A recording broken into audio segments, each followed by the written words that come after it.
Hello friends, हमारे YouTube channel Akshar maths classes में आपका स्वागत है। आज हम class 10th maths NCERT chapter 3 pair of linear equation in two variables exercise 3.3 question number first देखेंगे। There are two equation x plus y equal to 14, equation number 1, x minus y equal to 4, equation number 2. We have to solve these two equations with the help of substitution method to find the value of variables. First of all, we will take equation number 2. From equation 2, x minus y equal to 4, x equal to 4 plus y, which is 3. On substituting x equal to 4 plus y in equation 1 from 1. Okay, means x की value निकाल करके हम ये value equation number 1 में put up करते हैं। 4 plus y equal to 14, 4 plus y 2 y plus 4 equal to 14, 2 y equal to 14 minus 4, 2 y equal to 10, y equal to 10 upon 2 equal to 5, that's y y equal to 5.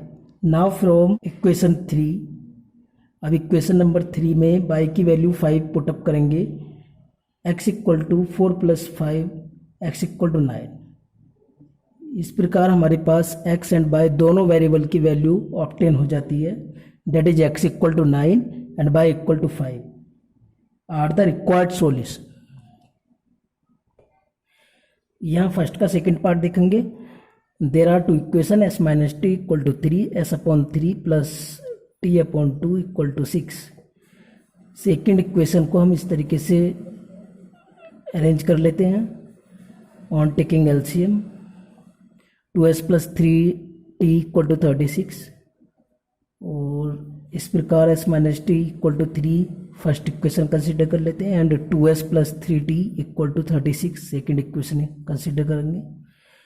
अब यहाँ इनको हम substitution method से solve करेंगे। s and t की value find करने के लिए सोल्व करते हैं। तो देखिए, from first equation s minus t equal to 3, s equal to 3 plus T, s equal to 3 plus t एक वैल्यू आई है इसकी। On substituting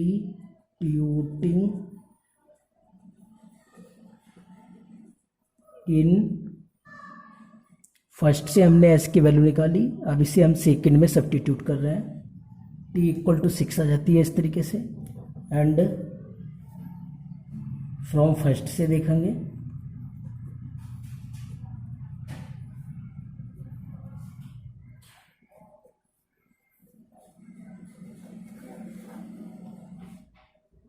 therefore s equal to 9 and t equal to 6 are the, इस प्रकार s equal to 9 and t equal to 6 are the required solution. First का third part देखेंगे। 3x minus y equal to 3 first equation है, 9x minus 3 y equal to 9 second equation. From second equation में अगर हम 3 से divide कर देते हैं तो ये 3x minus y equal to 3, this is third and first equation same equation है, सिमिलर इक्वेशन देखती हैं। Okay, both are representing the same equation, that's why these two lines are coincident lines. There will be infinitely many solution of these two equation. okay, तो ऐसी condition में हम तो इसके लिए from 1 3x minus equal to 3,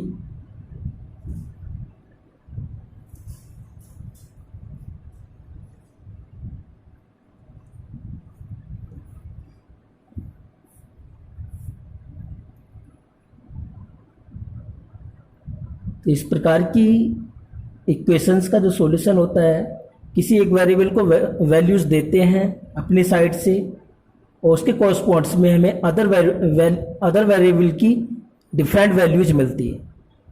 on giving different values to y we will get different values of x. देखिए, question number first के जितने भी पार्ट हैं वो सिमिलरली फर्स्ट सेकंड पार्ट की तरह किए जा सकते हैं। और सब्स्टिट्यूशन मेथड से ही करेंगे हम उनको, क्योंकि स्पेशली बोला गया है सब्स्टिट्यूशन मेथड की हेल्प से इनको सॉल्व कीजिए। तो यहाँ पर हम क्वेश्चन नंबर 4 ले रहे हैं, दैट इज 4th पार्ट ले रहे हैं, फर्स्ट का 4th पार्ट।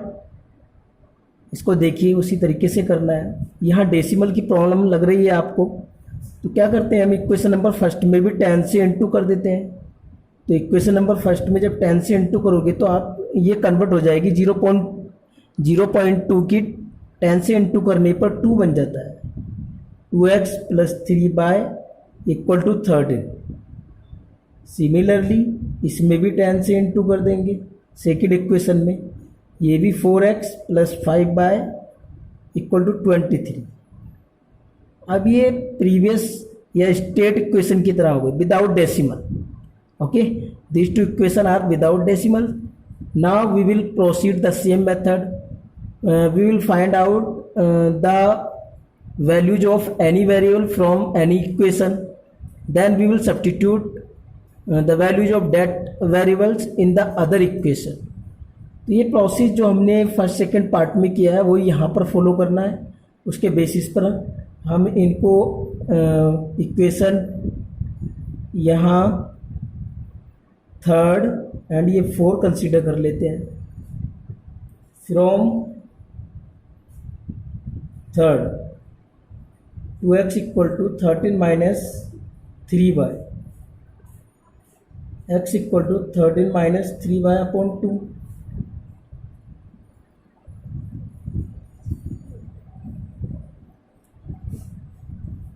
अब ये x की वैल्यू हम इक्वेशन नंबर 4 में पुटअप करेंगे।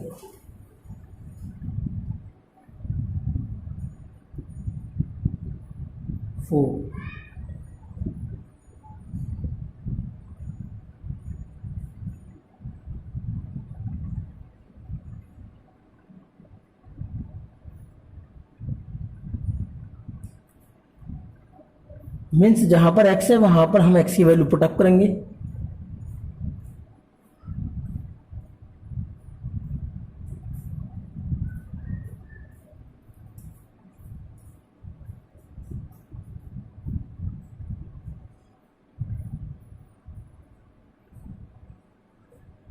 -6y + 5y - y 23, y = 26 - 23 3। y की वैल्यू यहाँ पर 3 मिल जाती है।